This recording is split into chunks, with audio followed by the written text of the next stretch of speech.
Auburn needs a new football coach, and we've got two on our staff that have ties to the SEC, one with ties to Auburn. Any danger there? Here we go.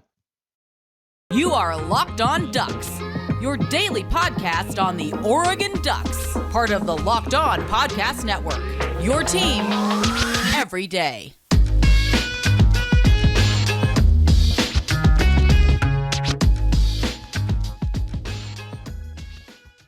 Yes, it is that time once again for Locked On Ducks. I'm your host, Spencer McLaughlin. Thank you so much for making this your first listen or your first view of the day, part of the Locked On Podcast Network, your number one source to stay up to date with the Ducks. Like, comment, subscribe. You know all of that good stuff by now. Today's episode brought to you by LinkedIn Jobs, helping you find the qualified candidates you want to talk to faster. Post your job for free at linkedin.com/lockedoncollege. That's linkedin.com/lockedoncollege to post your job for free. Terms and conditions apply. So the Auburn job is available, and I think it's fair to ask the question. And I just want to put your fears to rest for now. There's no immediate sense of panic or worry here, but I did feel that this is something that needed to be addressed, given that less than 12 months ago, we had a head coach leave for a different job. The difference there is that Mario Cristobal had a pass with Miami. Dan Lanning does not. And this ties into a mailbag question, the one I didn't quite have time to get to yesterday on the show. But when you look at the betting markets and you look at the potential candidates that national media writers and pundits have laid out, Lanning's name is not coming up. Dillingham's does kind of every now and then. But I think there's a couple reasons that Lanning wouldn't be a candidate there. Number one, he hasn't been a head coach for very long. And so his ties to the SEC, yeah, in theory, that could make him a candidate. But without having ties to Auburn, it'd feel a little weird, especially because he'd be coming from the West, even though he's from the South.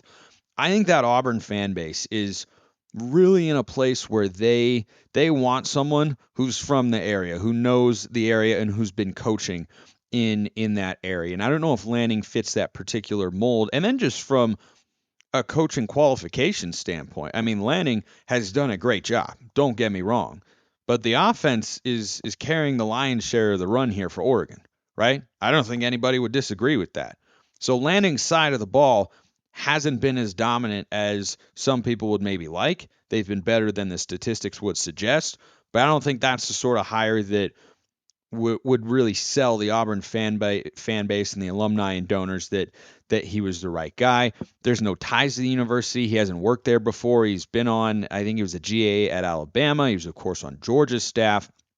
He was at Memphis before that, but obviously there'd be no concern if the Memphis job came open. I wouldn't worry about Lanning thinking about that. But I think anytime an SEC job comes open, because they are the most coveted coaching jobs in America. And I saw, I think it was Jordan Reffett, I think he's the football radio analyst for University of Washington. He played there. And he posed a question the other day, why would anyone leave a good situation in the Pac-12 or out west to go to the SEC where it just, doesn't work very often? I think it's a valid question to ask, but I also understand why coaches take that gamble. You're probably going to go for more money. You've probably got more resources.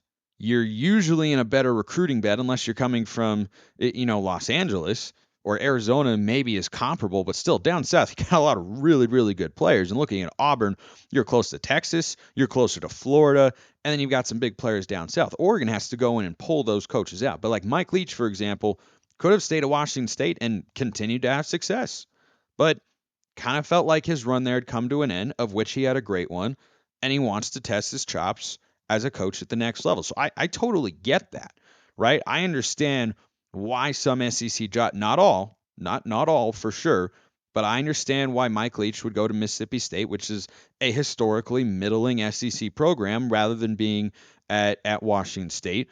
I think recruiting is certainly a big part of that. But the question about why coaches go over there, I think it's relatively simple to answer.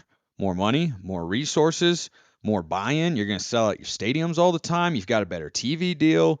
You not only have more money for yourself, you've got more money for assistants. Like, there are a lot of reasons why that would be an upgrade for a coach who has a good situation going, like Brian Harsin, who might very well return to the Pac-12 at some point in time. You got ASU and Colorado open. I won't be shocked at all if Brian Harsin is a candidate who at least gets an interview with both of those places. It didn't work out at Auburn, but it kind of felt like it wasn't a perfect mesh from the start. And so bringing this back to Oregon, I think that Lanning is someone they might consider, but I think it's still too early for that. Now, Kenny Dillingham has a tie to Auburn. He was the offensive coordinator there. Actually, the last time they had a good season was 2019. They were, I think, 6-5 in 2020. They were 6-7 last year, and they're currently, I think, like 3-5. Like Auburn is not very good. They've gone downhill. This move needed to be made and such. But would they go after Kenny Dillingham? But again, going back to the question of, is that somebody who, in the eyes of those SEC fans and the SEC alumni and the donors that they have down there at Auburn, who never wanted or liked Brian Harsin, they never wanted that particular hire, would they go for a 32-year-old who looks like a whiz kid as a play caller, who looks like he is exceptional at coaching up his side of the ball? Is that someone at that age with that amount of experience that they want? I don't think so. Because when you look at the coaching candidates they're considering, Hugh Freeze has been a head coach for a long time. And Lane Kiffin's been a head coach for a long time. Those are kind of the top options. Deion Sanders has already been a head coach. Are you going to try a first-time head coach? It doesn't feel very SEC, does it? This is another part of the reason that I'm not that worried about it. How often in the SEC do you have someone who is relatively new on the coaching scene get a head coaching job? Kenny Dillingham is not very old. This is the first time he's been a play caller. He's been exceptional through 8 games, right? Had the opening game dud against Georgia, of course, but has been really good. But I'm not that concerned about it, not just because I look at the coaching candidates who appear most likely to get the job and Kenny Dillingham's name is not there, but also because it's still very, very early in his career, and it would feel a little bit like a flyer. It would feel a little bit like a flyer for Auburn to come to Kenny Dillingham, who was there for just one season, I'm pretty sure, as the OC. So it's not like the ties are all that extensive.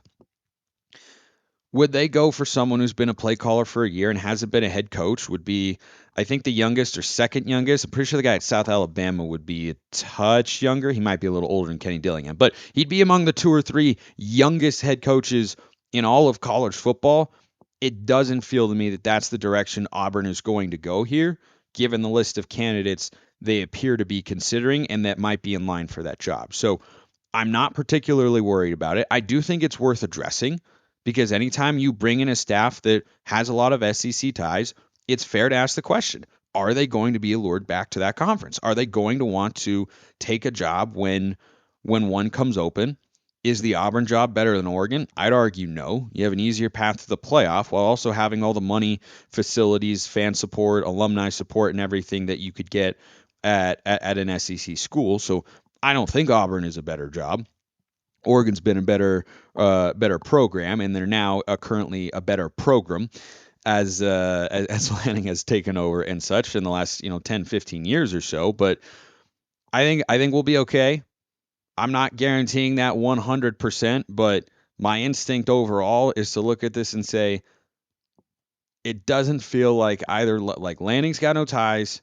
Dillingham's still really young. I just don't particularly see it. And I'm going to get to that question about Dillingham and his future beyond the Auburn job and that opening after I tell you about LinkedIn Jobs. These days, every new hire or potential hire can feel like a high stakes wager for your small business. You want to be 100% certain that you have access to the best qualified candidates available. That's why you have to check out LinkedIn Jobs. LinkedIn Jobs helps find the right people for your team faster and for free. Go in there, post your job, add the purple hashtag hiring frame to your LinkedIn profile to spread the word that you're hiring. Small businesses rate LinkedIn Jobs as the number 1 company in delivering quality hires versus leading competitors. LinkedIn Jobs helps you find the qualified candidates you want to talk to faster. Post your job for free at linkedin.com/lockedoncollege. That's linkedin.com/lockedoncollege to post your job for free. Terms and conditions apply.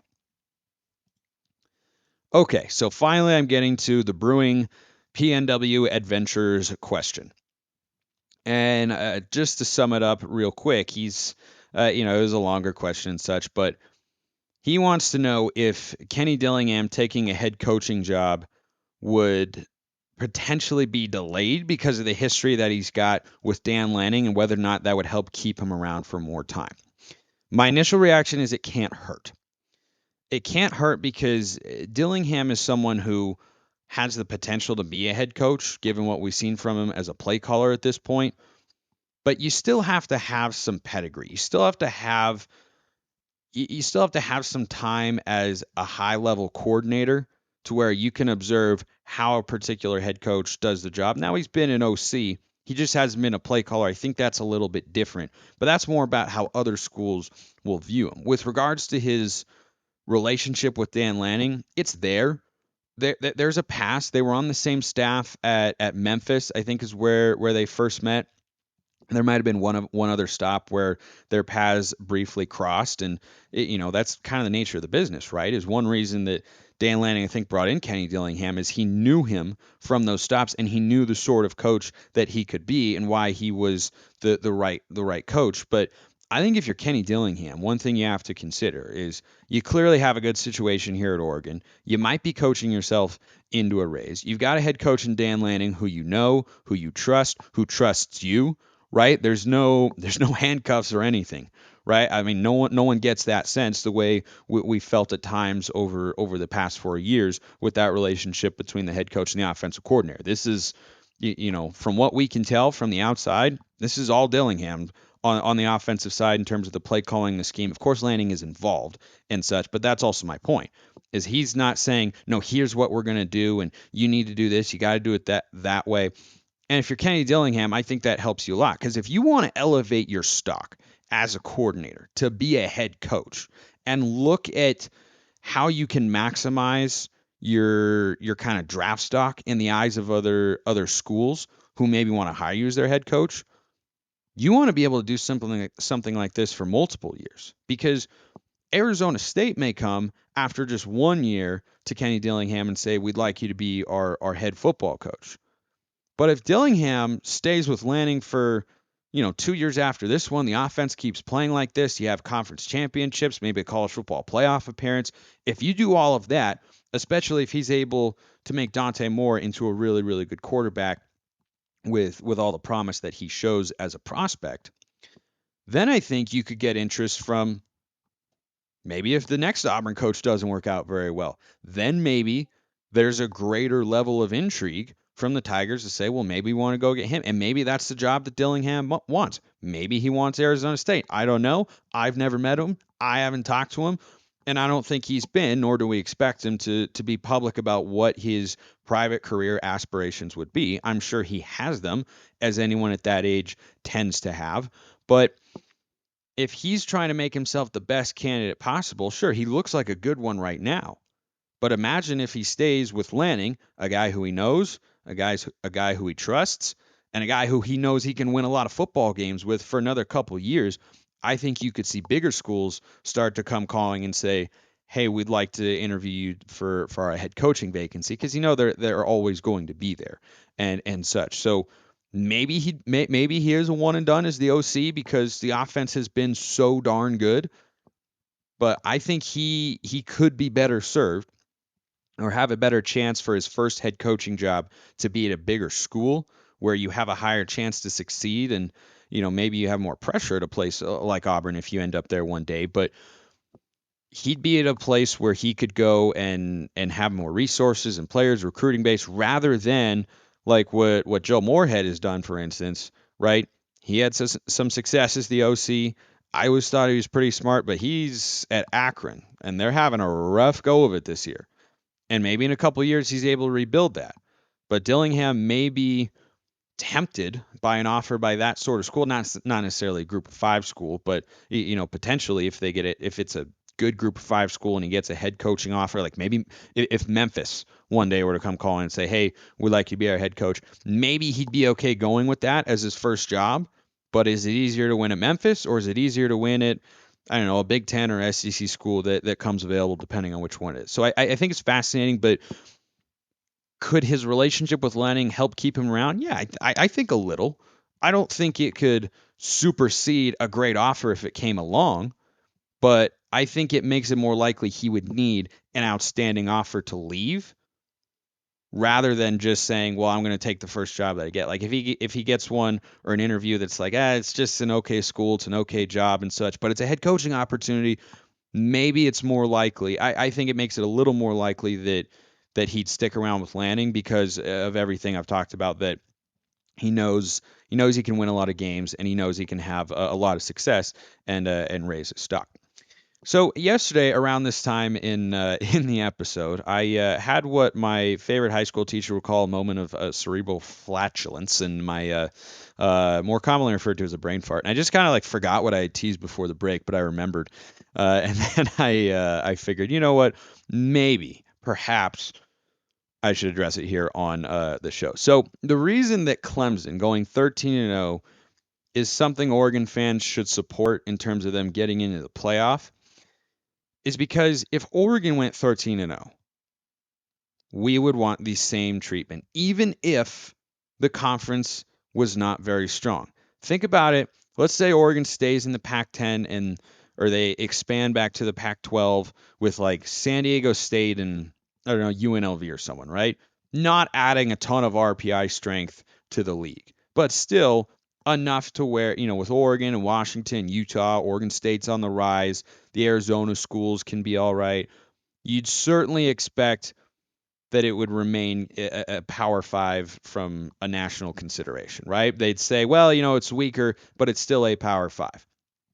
If Oregon were to go 13-0 in that schedule, and they had a big time non-conference opponent who was a little bit down but looks good before the season, the way Clemson has with Notre Dame, if the Ducks did that, we would all want them to get into the playoff, right?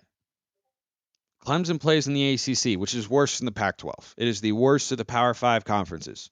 Without USC and UCLA, in a couple of years, the Pac-12 or Pac-10 could be the worst of the Power 5 conferences. But if the Ducks go 9-0 in league play and win all their non-conference games and then win the conference championship, we would want them to get in a 14 format. Now, when the 12-team format comes, I believe it's 2026. We're now talking about this in terms of what seed they would potentially get or how we would want the committee to view them. But I don't think Clemson is that good this year, but I do still think you should reward results. Like at the end of the day, the eye test is a part of it, but you have to reward results. Because even if you're in a weak Power 5 conference, it's still really hard to go undefeated. You know how I know that? Hardly anyone does it. It happens, but it's not easy. It's not easy, and if Oregon were in that same situation, we would all be wanting, I'm sure there'd be some fans out there saying, well, it's just, SEC, Big Ten bias and all this sort of stuff, and Oregon's getting screwed, and the Pac-12, and like all those talking points would rise up to the surface. In some corners of Oregon's fan base or beyond, that would 100% happen. So, though I think Oregon is much better than Clemson, and I don't think Clemson has any margin for error. I'm recording this before the college football playoff rankings come out. I do not think Clemson will be in the top 4. They'll probably be. I could see them being as low as 6. Heck, I could see them being 7. I think they'll probably be 6 because they have some institutional brand respect. They'll probably be ahead of TCU, but I wouldn't be shocked at all if Alabama were ahead of them.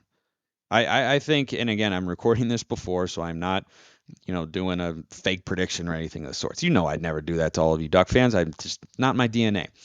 I think you'll have Georgia 1, Tennessee 2, Ohio State 3, Michigan 4. I think it'll be Bama 5, Clemson 6, TCU 7.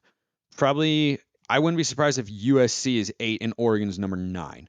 And then, UCLA or Ole Miss at number 10. I'll probably go Ole Miss there. Probably Ole Miss at number 10, UCLA at 11. So that's where I imagine they'll come out to. But regardless, the Ducks are going to be, in all likelihood, inside the top 10. And that's a pretty good place to be, right? The opportunity is still there. I don't think it's likely there's a lot of obstacles, but it is still encouraging that in this coaching staff's first year, they're in the hunt. They're right there. They're in the mix. There hasn't been a drop-off. Some places, Auburn, for example, hired Brian Harsin after Gus Malzahn won a good amount of football games. And he was hired to come in and elevate it. and they went down. So not every new hire, just because you have a good team or a good program, does not mean, and I'm speaking about others, so not a program, does not mean the new coach who comes in is automatically going to work. But Dan Lanning so far and Kenny Dillingham and everybody else seem to be working. They deserve credit for that. And it's still exciting to talk about, right? I don't think they're going to get to the playoffs, but they could. It's not impossible, which is why it's still exciting.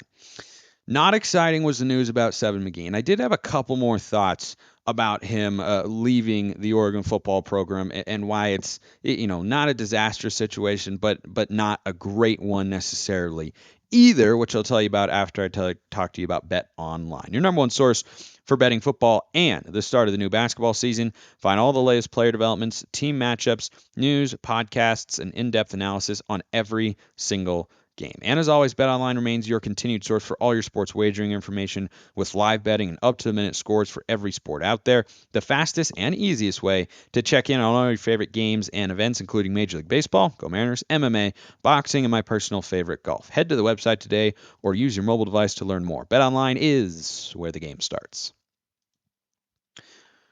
So Seven McGee leaves, and it's not surprising. He had just 11 catches in 7 games, so he wasn't seeing a bunch of action. He's someone who, I liked coming into the year. Talked about him in the preseason. I see him as a capable slot receiver. See him as a gadget guy, jet sweeps, get him out on the edge. Do I like losing him? No. But here's the good news for Oregon. Not just in relation to this year, but in the coming seasons as well, because obviously he won't be there and is no longer a weapon that Oregon can utilize. Did he have potential? Yes, but as it pertains to this season, I understand why fans are disappointed, but you also have to remember, I'm not coming on here and asking the question, well, who's going to fill his role now? Who's going to slide into his shoes and replicate that production? Because he just hasn't been there a lot. Right? We always felt he was a little underutilized, but here's the deal. Dan Lanning and company convinced him not to transfer when he considered doing so after Cristobal and company left for Miami. So he was bought into the fact that he was going to have a chance, and I believe that this staff had every reason to and probably did give him a chance to play. But when he was on the field, and I was particularly underwhelmed by his performance as a kick returner. I thought he'd be better in that sense, but I don't think he ever had a great feel for it. I don't feel that Oregon is now missing a big offensive piece because the guys who were ahead of Seven McGee have performed better. I mean, who have been Oregon's top 2 slot receivers this year, which is what Seven McGee was transferring towards, I think wisely. And you maybe line him up in the backfield every now and then if he'd been used more. But how can you disagree with everything we've seen from the running backs? If I had to choose between Seven and Sean Dollars, I'll take Sean Dollars. I think they're kind of comparable players physically and positionally in the way they're used in the scheme of the offense. But I'd rather have Dollars than McGee. Sure, I'd prefer to have both because if someone goes down with an injury, God forbid, as Chase Cota is kind of up in the air, he should just not play against Colorado. Honestly, get him back healthy for Washington. That's a much more important game. Oregon's a 31.5-point road favorite against Colorado. That's should not be any sort of problem there. Get Dante Thornton some action as well. But when I look at Seven McGee, I just don't see someone who was able to capitalize on his opportunities and work his way up the depth chart because Chase Cota and Chris Hudson have been really good. I know Chris Hudson had the one drop, but he also came back and made a bunch of plays, and he's made a bunch of plays this season. He continues to be a really valuable weapon there. And the plays where I thought Seven McGee would be involved, a little pop pass, a little jet sweep, a little quick screen, Cota and Hudson have been really good. And in the eyes of the coaching staff, those two are better than Seven McGee, so he's third on the depth chart. And so now you look at it and say, well, but what about for the future? Like, it looked like he could have had an opportunity. Yes and no, because Hudson's going to be back in all likelihood next year and probably for another season after that. I'm pretty sure that's how much eligibility he's got left. And Chase Cota is done after this year. But you know who Oregon, assuming they can keep him committed, which looks like they'll be able to, has coming in? Jurion Dickey. You know where he can play? In the slot. So that takes away an option. Like, I like Seven McGee. He can do a lot of things. I think if he goes to a Pac-12 school, he could go have a nice role. But he's clearly not a world beater or an all universe sort of talent, the likes of which, some people maybe thought he was. Maybe some people didn't see that. Like you saw the athletic potential pretty early on. But I think he had a chance to get playing time here, and he wasn't able to get it in the eyes of the offensive staff, which clearly, top to bottom, know what they're doing. A lot of people question, well, why are you bringing in all these running backs if Byron Cardwell is on the roster in addition to Sean Dollars? And then you watch Irving and Whittington, you say, well, how am I supposed to argue with those results? Like, if you have a question about why Seven McGee wasn't on the field more, you can't look at the offense and say, well, if he'd been more involved, the offense would be dramatically better. There are very few ways in which the offense can be dramatically better. And I don't think his role now or in the future is one that is particularly difficult to fill. I would have preferred he stayed around because I think he had a role there, or he could have. But I watched Chris Hudson handle the fly sweeps and pop passes to get out in space and say, well, if they think that Hudson's better than what Seven was going to be able to offer, that's a distinction the coaching staff has made, and it's hard to question him on that particular front. I don't harbor any ill will towards Seven. He gave Oregon a chance after he understandably wanted to leave when the previous staff left, and I hope he's able to go somewhere, find success, get on the field, play football, and maximize his potential. But I don't think there's a major piece of bad news here for Oregon because he hasn't been a big part of the offense. He wasn't able to capture. I mean, the special teams role in particular is one that was wide open, up in the air from a depth chart and competition standpoint. And he just was not able, I think, to find a groove the way some other guys have. So Oregon's offense will be fine. I think they've got depth in the coming years as well to be able to, I guess, respond is the right word, or fill that hole on the roster. But I don't think he's leaving a big one. I wish him nothing but the best. Appreciate everyone listening. Have a wonderful rest of your day, and go Ducks.